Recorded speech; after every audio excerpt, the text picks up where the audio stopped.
je pense que dès que je commence mes études de médecine, il y a le goût, il y a la tendance, et pour soigner, et pour faire autre chose en plus que soigner. Alors à partir de là, il y a des rencontres. Et les rencontres, c'est des hasards qu'on saisit au vol. C'est la phrase de Pasteur quand il dit le hasard sourit aux esprits préparés. Donc à la fois c'est du hasard, parce que il faut que ce soit une personne à un moment donné, à un instant donné, puis en même temps, c'est pas totalement du hasard. Alors, ça commence avec des cours de physiologie en troisième année de médecine, dans un petit CHU parisien, puisque c'était Broussais-Hôtel-Dieu. Et ces deux profs de physiologie, Jacquemin et Baillet, qui proposent de faire un supplément sur les méthodes en biologie et sur ce qui émerge alors tout juste, parce qu'on est à la fin des années 70, qui sont les neurosciences. Et à la fois, ils veulent une approche des phénomènes moléculaires et une approche intégrée, c'est-à-dire comment on peut penser ce que dans le rapport que je viens de remettre sur l'axe neurosciences pour l'université Paris-Descartes, on pourrait traduire par architecture et émergence de la pensée. Donc déjà, ça commence là. Et puis donc on est un petit groupe de copains, totalement ignorants évidemment, mais tout à fait excités à l'idée qu'on va faire un truc en plus. Les rencontres, c'est la chance à un moment, parce que je suis à Bruxelles, parce qu'il faut faire des stages d'externe, de rencontrer Paul Méliès.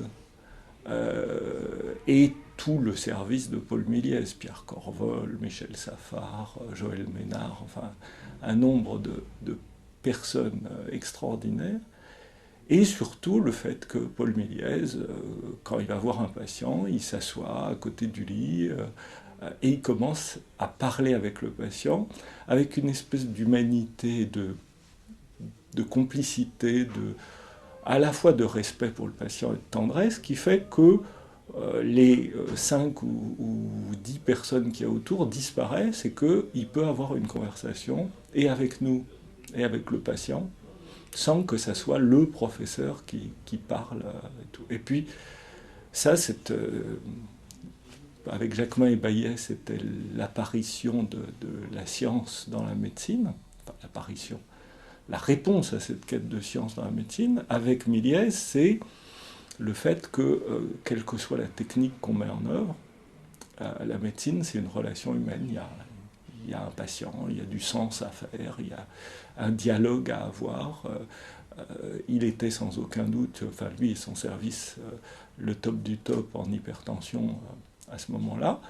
Mais ça ne sert à rien d'être le top du top si ce n'est pas une personne qu'on soigne et si on ne se rappelle pas, comme lui nous le rappelait systématiquement, qu'il avait été aussi généraliste et qu'il était aussi capable de considérer qu'il ne s'adresse pas à une hypertension, qu'il s'adresse à un malade atteint d'une hypertension, ce qui n'est pas du tout la même chose. Bon, après, il y a des goûts personnels, et ça c'est le choix de la neurologie, et de continuer à développer mes connaissances dans le choix de la neurologie, et le fait qu'après je vais finir neurologue. Mais après, c'est aussi des rencontres. Comme je veux faire de la recherche, il faut que je trouve un labo pour faire un DEA. Alors j'ai tapé à plusieurs portes. Il y en a un qui a dit oui, j'ai eu de la chance. C'était Jacques Blowinski. Ça aurait pu être un autre, mais c'est lui que j'ai rencontré. Et puis, via Jacques Blowinski, il y a la possibilité de continuer en parallèle ma formation de neurologue. Et ça, c'est la chance de rencontrer François Lhermitte et Yves Agide, ou d'abord Yves Agide et ensuite François Lhermitte. Et puis avec François Lhermitte, je retrouve le médecin que j'avais déjà rencontré avec Paul Méliès. C'est-à-dire que François Lhermitte a quelques aphorismes simples. Le malade n'appartient pas à son médecin. C'est pas mon malade, c'est un malade. Les médecins n'ont pas de limite, seuls les malades en ont. Donc Hervé, préoccupez-vous toujours de savoir si ce que vous êtes en train de faire ou ce que vous êtes en train d'ajouter à ce que d'autres médecins ont fait est vraiment dans l'intérêt du patient. Voilà un certain nombre d'aphorismes qui placardaient sur les murs du service, qui étaient à cette époque, au début des années 80, tout à fait symptomatiques, et symptomatiques du moment où une neurologie qui devient de plus en plus technique, avec l'apparition de l'imagerie cérébrale, avec enfin des moyens de traiter, parce que jusque-là, le neurologue savait tout mais ne faisait rien, et puis à partir du début des années 80, il commence à être capable de faire quelque chose.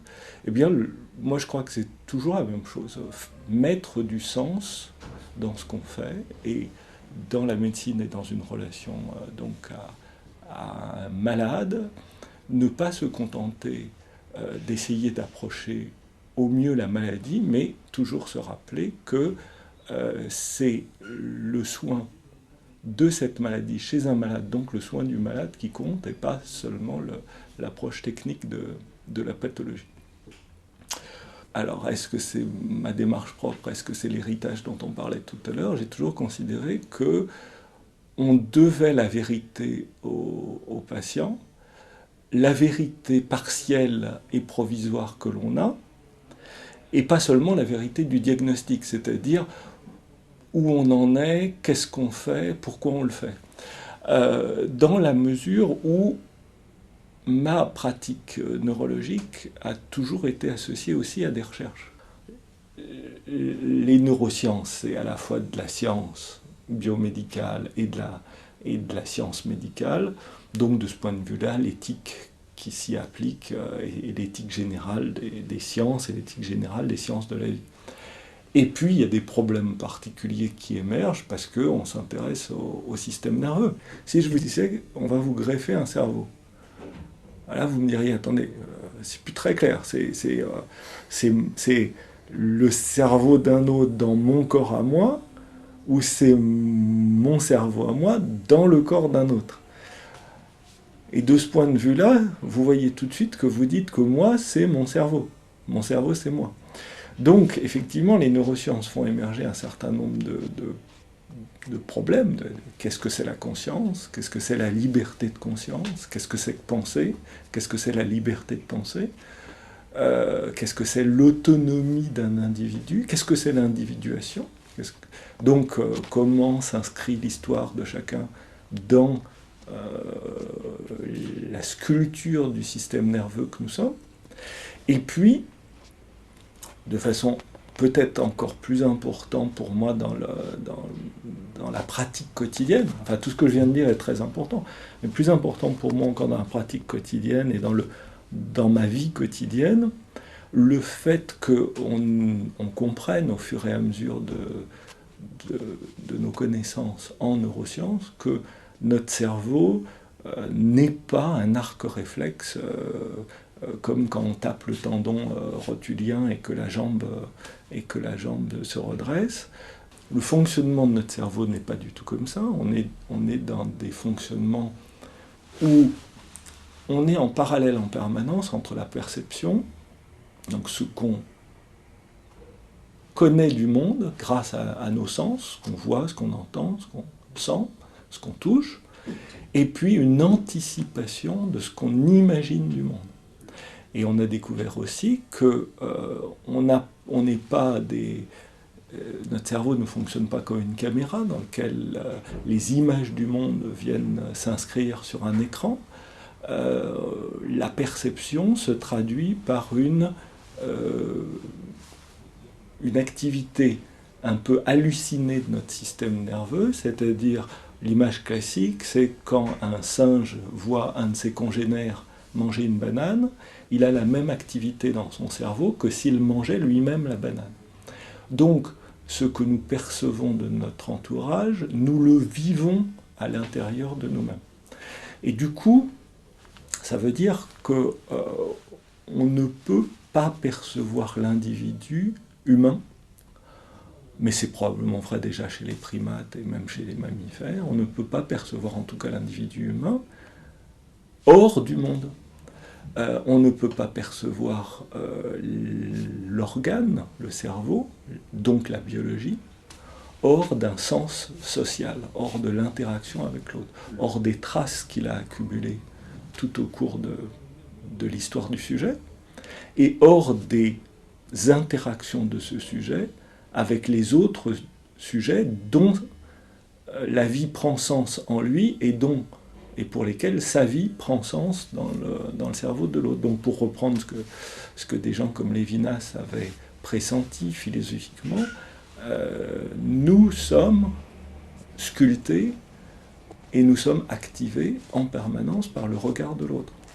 Et donc ça change évidemment, enfin ça change pas, j'y retrouve le sens de la richesse de la consultation médicale dont je parlais tout à l'heure.